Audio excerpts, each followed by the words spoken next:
Hey there, and welcome to the Solo Book Club, where I, Jimmy O, review your favorite books and conduct a book club all by myself.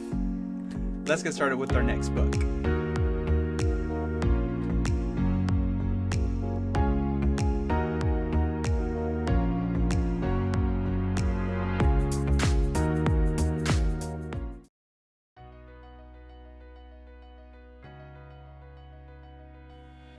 So today I'm going to be reviewing Tortilla Flat by John Steinbeck. It was published in 1935. So this story takes place in Monterey, California, in the Tortilla Flat area. Apparently that's on the California coast. And Tortilla Flat is like a district there in Monterey, California. And this is a story about a kind of a loose gang of local paisanos is what they call them, and a paisano, according to the book, are Mexican, Indian, Caucasian descended people who typically claim that they are pure Spanish blood. The main character in the book is Danny, and he apparently inherits two houses from his grandfather, and he and his friends go live there. And this is their stories. The narrator kind of compares them to the Knights of the Round Table, and the book is mainly set after World War One, or shortly after World War One, and the chapters are kind of like episodes. To me, it reminded me really of like a cartoon show with these characters kind of getting into shenanigans, and each chapter is different. They really don't have to do with one another. The chapters just kind of tell different stories, and they're not super related. Anyways, chapter 1 is how Danny, home from the wars, found himself an heir, and how he swore to protect the helpless. So Danny went into World War One, and he worked as a mule driver. And after he gets out of the war, he goes back home and he finds to have inherited two houses from his grandfather. So first thing that he does when he gets home is he gets drunk and he ends up going to jail. And he and the jailer, apparently the jailers feed them wine, and Danny ends up escaping. And there is where he meets up with one of his friends whose name is Pilon. And he talks him into he talks Danny into sharing his brandy and his house. So then we kind of move on to the next chapter 2, which is called How Pilon Was Lured by Greed of Position to Forsake Danny's Hospitality. So they end up moving into these houses, and they realize that there's no running water. It costs $3 to put a deposit on to have the water turned on, but these guys would rather drink wine, and they spend the money on wine instead of turning the water on. Either way, basically that's all that happens in chapter 2. Pilon ends up moving in to Danny's second house, and Danny takes the first house for his own. The next chapter we have how the poison of possessions wrought with Pilon and how evil temporarily triumphed in him. So one night Danny and Pilon are with two chubby women, and they're sharing wine, they're sharing the women, and they end up getting into a fight. They end up getting drunk again, and Pilon meets up with their other friend whose name is Pablo. And he talks Pablo into basically renting out a room in the other house that Danny is not living in. So now Pilon and Pablo are living together in Danny's second house, which brings us to chapter 4, how Jesus Maria Corcoran, a good man, became an unwilling vehicle of evil. So the three guys that we know so far, Pablo, Pilon, and Danny, basically they sit around and discuss women, and then Danny, who's kind of seeing somebody, he kind of wants to impress them. They realize that he could make money off of the rent that he's not paying, so they start he kind of hints that they need to start paying for rent, although from the very get-go he kind of knew that no rent was ever going to get paid. So they end up meeting Jesus Maria, who has just gotten a hold of $3, and basically they convince Jesus Maria, who was found in a ditch full of mud. They convince him to rent a room with Pilon and Pablo, and they tell him, hey, look, we are going to sublet this room to you, but it's going to cost you $3. And it just so happens that that's all he has. So they end up making him pay this deposit. They end up taking $2, and they give him the rest, and they tell him to go buy a present for the woman that he likes, which apparently he's trying to conquer a woman, and he goes and buys her $1 lingerie. Next chapter, Chapter 5, How St. Francis Turned the Tide and Put a Gentle Punishment on Pilon, Pablo, and Jesus Maria. So the three guys that are living in Danny's second house are getting drunk. Big surprise there. It seems like that's all these guys do. They don't work. All they do is drink. And they don't pay rent. So one night they are enjoying dinner. They're enjoying wine in the second house. They talk about how Danny is kind of cavorting with the next door neighbor, Mrs. Morales, who is an older lady who has $200 in the bank. So, you know, it seems like Danny might have some other intentions for this lady, but he's seducing her. And either way, the men at the other house, the three roommates, Pilon, Pablo, and Jesus Maria, are talking about that, and they kind of trying to hatch a plan to break them up. At the end of the day, these guys get so drunk that they end up passing out. But being the pious Catholics that these guys are, Pablo starts to burn a candle in honor of St. Francis. Well, while these guys are passed out drunk, that candle lights the house on fire.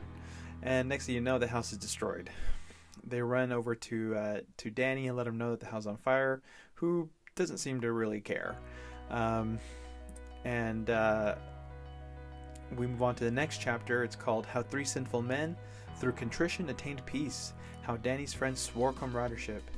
So the three roommates, Pablo, Pilon, and Jesus Maria, after the house is burned down, they run off into the forest and they sleep there. They are woken up by a picnic that's going on near them. They smell deviled eggs, and they go and steal them, of course, because that's all they do. Drink, steal, fight, and seduce women. So they end up stealing these deviled eggs. They go and find other stuff to steal. They steal like beef and other side dishes, and they end up going to Danny's house. And Danny, who has a speech prepared for them, sees that they come with offerings, and at the end of the day they end up having a dinner, and they end up getting drunk together, and Danny ends up letting him stay at his house with them. So now there's 4 people living in Danny's house, and Danny tells them they can stay there, but none of them can ever touch his bed. So that takes us to the next chapter, which is called How Danny's Friends Became a Force for Good, How They Succored the Poor Pirate. So in this chapter we get introduced to another of the main characters. So far we've met Danny, Pilon, Pablo, Jesus Maria, and now we meet the pirate. So the pirate is apparently a handicapped, mentally ill man who is always followed around by 5 dogs. And they invite the pirate to stay over at Danny's house because they know that this guy has money. Because he's so far the only character that works. He goes out with the wheelbarrow every day, and he retrieves, I guess it's sticks. It's kind of hard to understand. But he gets sticks and he sells them. I think it's like firewood maybe. And they give him a quarter for every bundle that he gives. And he's hoarding his quarters somewhere. But they come to find out that the pirate is hoarding his quarters because he made a promise to God that if God would save his sick dog, he would buy a golden candlestick and burn it for St. Francis at the church. What's kind of ironic about that is that the sick dog ends up recovering. His tail's wagging, he's happy, and then a few days later he's run over by a truck. So either way, in spite of that tragedy, the pirate is still determined to keep his promise, and he's going to buy this golden candlestick for St. Francis, which is going to cost him 1,000 quarters, or if you want to do the math, that's $250. And after World War I, that's a lot of money. So the guys know that he is hoarding this money. They try to find ways to coax him out of it. They pretend that they're going to buy him clothes and make him presentable under the guise of him pulling out his money. But at the end of the day, they don't find the money, and they end up telling the pirate, look, we are going to help you with your mission to buy this golden candlestick for St. Francis. Next chapter, how Danny's friends sought mystic treasure on St. Andrew's Eve, how Pilon found it, and later how a pair of serge pants changed ownership twice. So now we meet another character whose name is Joe Portaghi. So he's been in the army jail. He goes in and out of jail. And one day, it's St. Andrew's Eve, and he runs across his old friend Pilon. And apparently on St. Andrew's Eve, that's the night when there are phantoms and saints out in the forest, and they either help or hurt you in your quest for treasure. Well, all the roommates are out looking for treasure, and Joe Portaghi ends up helping Pilon, and he's gonna help find this treasure. Well, Pilon sees something in the forest, and they mark it, and they come back the next day to try to dig it out. But Joe Portaghi shows up with wine, and they're wondering where he got the money to get the wine. Well, apparently he stole a blanket from Danny's bed, and he got the wine that way. So Pilon ends up punishing Joe Portaghi and tells him, because you stole from your host, you have to dig this treasure out. So they end up digging and digging and digging, and apparently Joe Portaghi hates digging because that's all he did in the war. And they end up pulling out U.S. Geodetic Survey. Basically, it seems like some kind of marker. And then they realize that it's a crime to take that. They'll have to pay a massive $2,000 fine. And guess what? They leave it there and go get drunk and end up on the seaside. So Pilon, in order to punish Joe for stealing from Danny and trading in his blanket for wine, he ends up stealing Joe's pants. And if you thought that this guy had underwear on, you're wrong, because he ends up stealing the pants and he leaves Joe Portaghi naked on the beach. So the next chapter is how Danny was ensnared by a vacuum cleaner and how Danny's friends rescued him. So one day Danny's walking around and he finds a bunch of copper nails. He ends up selling them for money for a vacuum cleaner to give to his current seduction. Her name is Sweets Ramirez.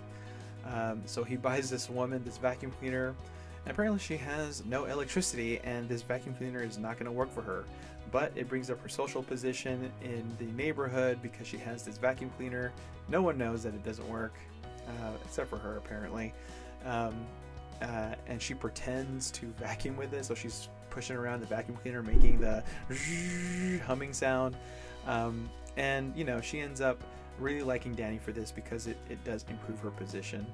So Danny's spending a lot of time with Sweets, and then his friends end up telling him that she's gonna end up wanting more. She's gonna demand that Danny install electricity in her house because he bought her this vacuum cleaner.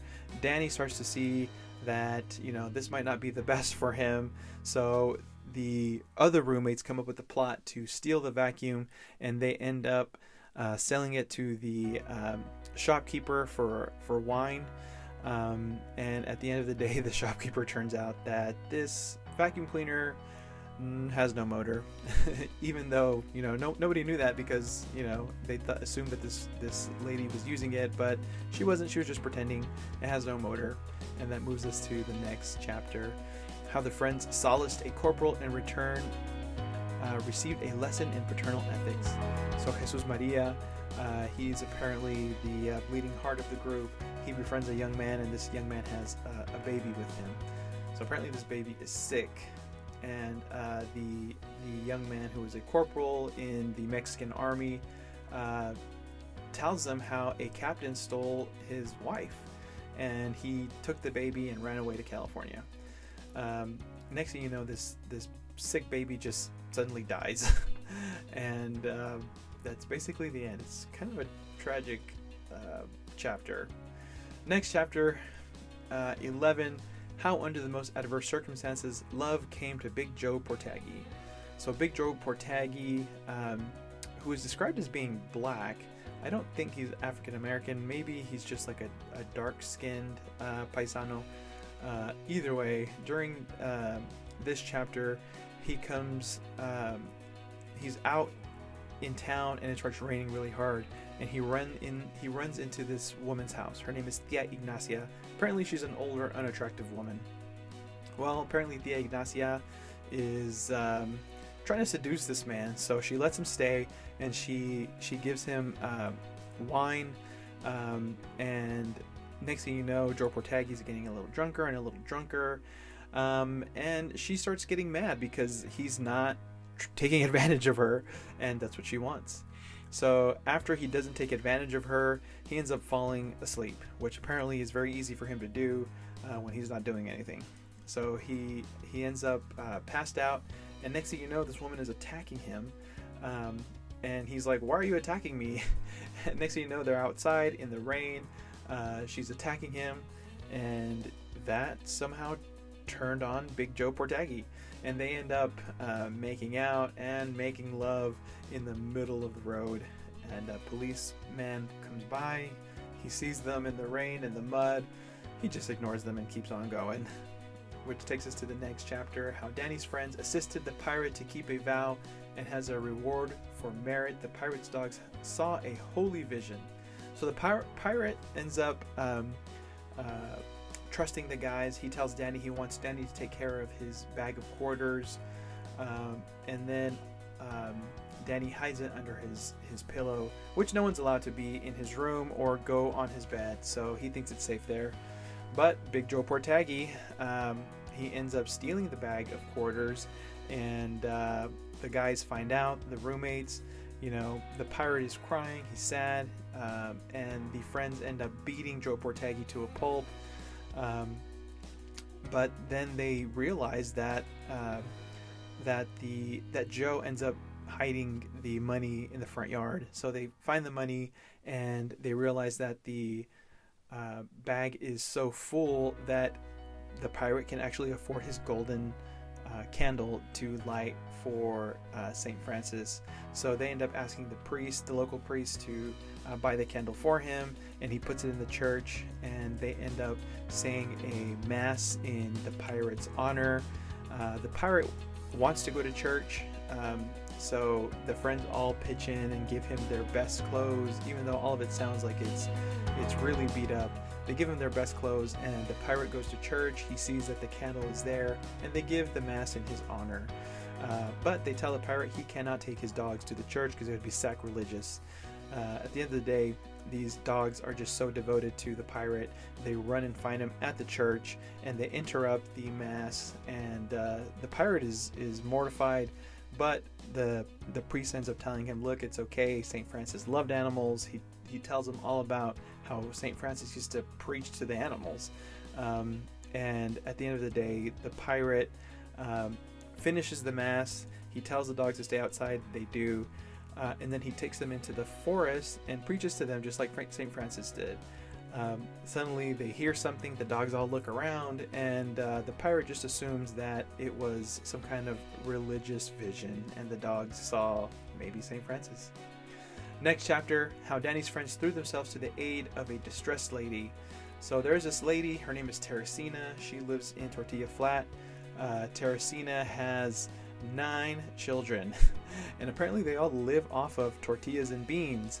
A doctor intervenes with this family, and he assumes that they're going to be malnourished because all they eat is tortillas and beans. But he reviews all the children, and they're all as healthy as can be. So the way that Teresina gets the beans is through her mother, who goes and takes them from the field, and that's how they have enough beans for all 9 children and the mother and the grandmother.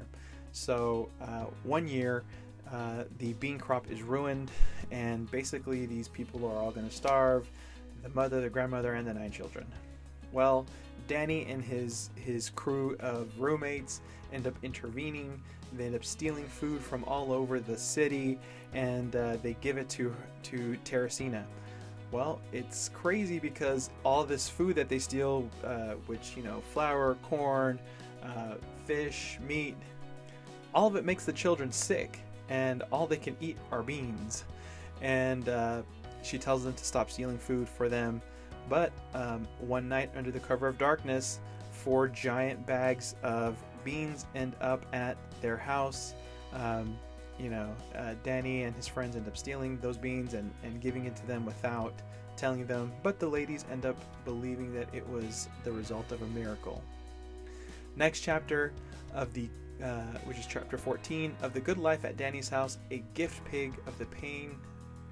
The chapter is called Of the Good Life at Danny's House, of a gift pig of the pain of Tall Bob and the thwarted love of Viejo Rábano. Why the windows shouldn't be cleaned. Basically, this chapter is just the guys just telling stories. A lot of it has to do with suicide. How there is this guy whose name is Tall Bob. How he ends up, pretending to kill himself. He ends up with a gun to his head. Next thing you know, someone tries to stop him and he shoots his nose off. The next one is about a guy named P.D. Ravenel, who ends up getting his wife by pretending to hang himself. And, she wasn't paying attention to him until he pretended to hang himself. Because of that, she ends up with him, I guess, because of pity. Well, apparently, P.D. has a dad who tries the same thing with a young lady who is apparently like 15 or 16 years old, and this man is 60. So the old man pretends to hang himself.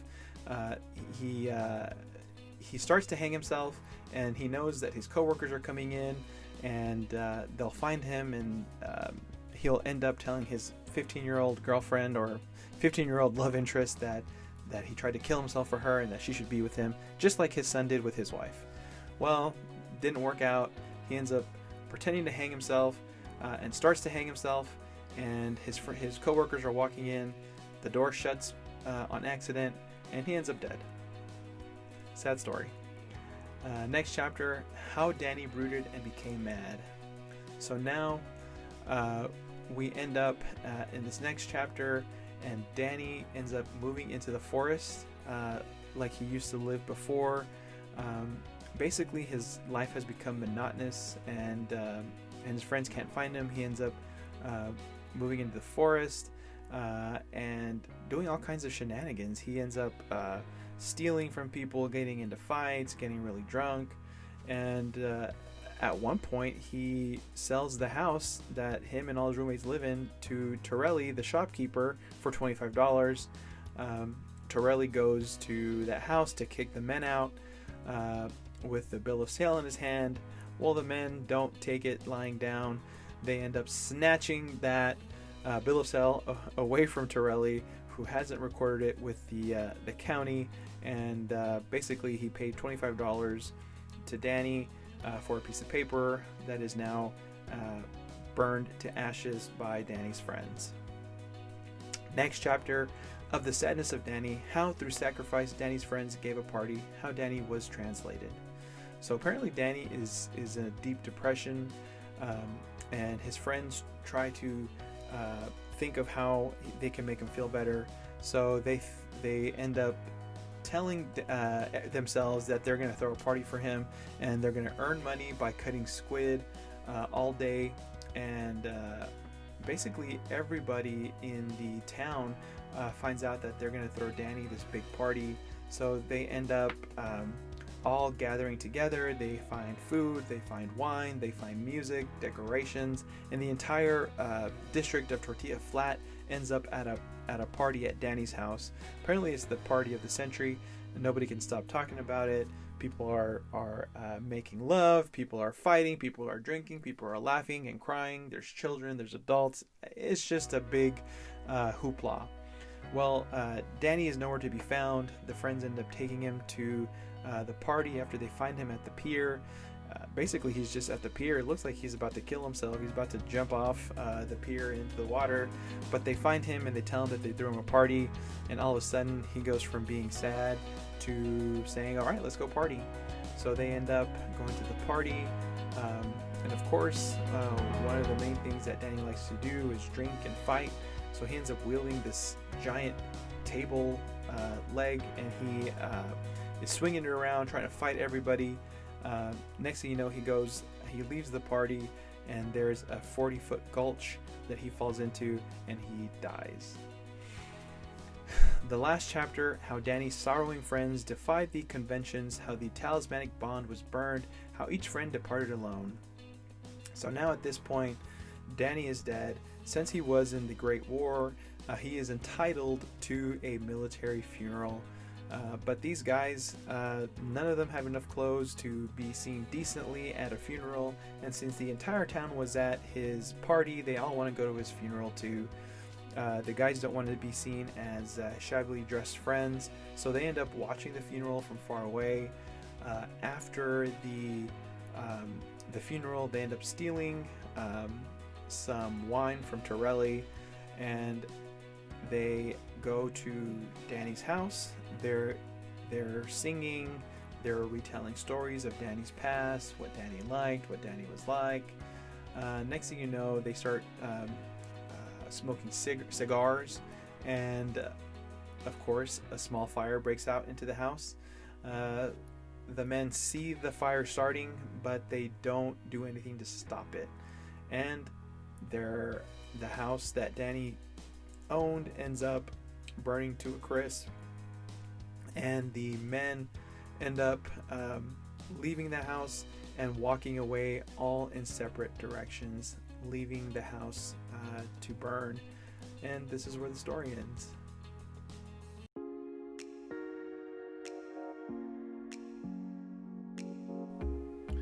Okay, now we're going to move on to the book club portion of Tortilla Flat. And the first question is, did you like the book? And yeah, I liked it. It was okay. I wouldn't say it was in my top favorite books that I've ever read. It was entertaining, it was fun, it was cute. I thought it had some pretty good messages hidden inside each of these little chronicles for the characters. Really, I think that the message that I liked towards the end was, a life of boozing and fighting is going to lead to depression. I kind of think that in the end, Danny might have killed himself. I don't know if that was the point of the book, but it does have some pretty good messages, especially in a culture and society that values, drinking and womanizing and fighting. It's not as fulfilling as one might think it is. So I had a good message. Overall, it was a pretty good book.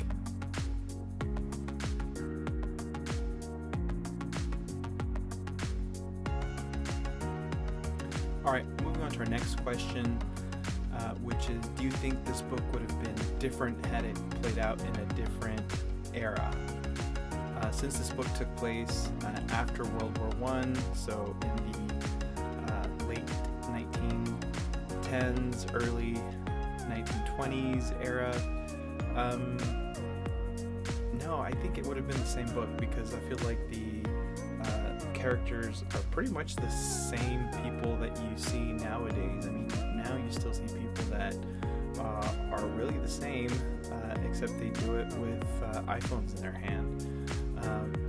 We have a group of guys who, they are endearing. They are redeemable people, but at the end of the day, they're still just regular guys who do regular guy things. It kind of looks like they live in a frat pad type thing. So would it have changed the book much if they had electricity and iPhones? No. Maybe it could even translate if you moved it even further back. It's just one of these things where the time frame didn't make a huge difference, and I think it's still a relatable story even if it had taken place in 2021 rather than in the late 1910s or the early 1920s.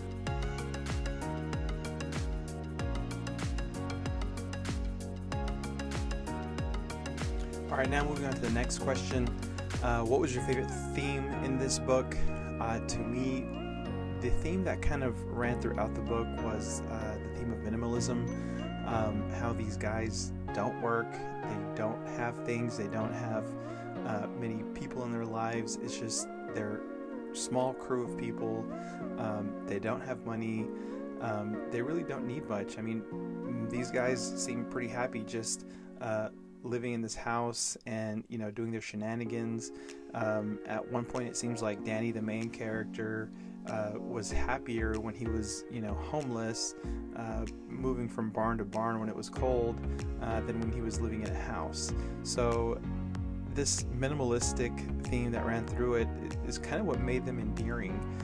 They didn't want much: wine, women, and a little bit of shenanigans sprinkled in to kind of fulfill their lives and make them happy.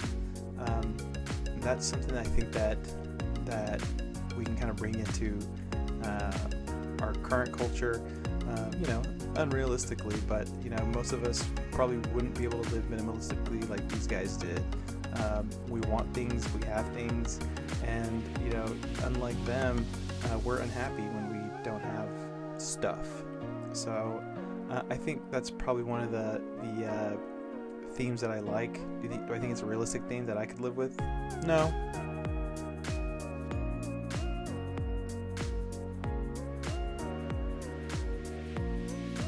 All right, next question is, if you could write a fan fiction about this book or these characters, what would it be? And to me, I think one of the most interesting things is Pirate. He's a mentally handicapped person who ends up with 5 dogs. He witnesses and creates miracles with them. I want to see things through the dog's perspectives. I think if I were to write a fan fiction, I would kind of write 5 different viewpoints, because there's 5 different dogs, and kind of see it through their eyes. I think that would be very interesting, and I'd kind of want to know really how Pirate ended up in his situation. These guys all seem to be homeless, vagabonds, or just kind of bouncing from place to place, but Pirate ends up in this chicken coop on this abandoned land. Kind of want to know how he ends up there and how he ends up with these dogs, how the attachment forms with these animals. To me, that would be really interesting, and again, I think it would kind of show how sweet Pirate really is, especially when it comes to these dogs.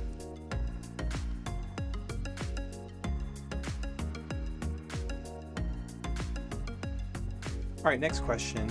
Who was your favorite character? To me, without a doubt, it was the Pirate. I think one of my favorite things about this book was how, even though these guys were kind of messed up, they kind of seemed like, like the 1920s version of Seinfeld, or the 1920s version of It's Always Sunny in Philadelphia. They're always doing bad things, but every now and again they do something that is redeeming. Like when they helped Teresina feed her 9 kids when the bean crop died off. I liked those parts of the book, and without a doubt, my favorite character that kind of kept with that was the Pirate. The fact that he was working really hard, the only one who was working as far as these guys go. I thought it was pretty amazing that he made a vow to God that if he saved his little dog, that he would buy this golden candlestick and burn it for St. Francis. That whole chapter, which I think is chapter 13 or 14, is probably the sweetest chapter of all, because not only does it show that pirate himself is eagerly working towards this one goal, but it also brings the friends together when they're normally, greedy. They steal things. They are, tricking each other out of their things to buy wine. They really rally together when it comes to helping the pirate fulfill his promise. And the fact that they actually got to do it, I actually didn't think they would actually achieve the goal, but it was pretty refreshing when they did, and it was a heartfelt moment that I really enjoyed.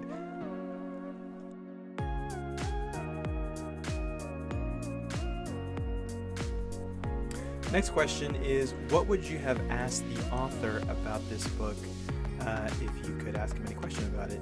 And my question to John Steinbeck would be, why did you kill Danny? I feel like that really wasn't necessary. I mean, yeah, the guy went through a depression, and depressed people end up dying, but since he was the main character, I just wasn't expecting it. I honestly thought that he would come out of the depression and realize that his friends were there for him and that he had a lot to live for, and then maybe the house would burn down and they'd go their separate ways. But the fact that Danny ended up dying was kind of unsatisfying for me. I really didn't see the need for that, and I'd ask him why John Steinbeck, why did you kill Danny? Thank you so much for watching Solo Book Club with me, Jimmy O. If you enjoyed the video, please like and subscribe.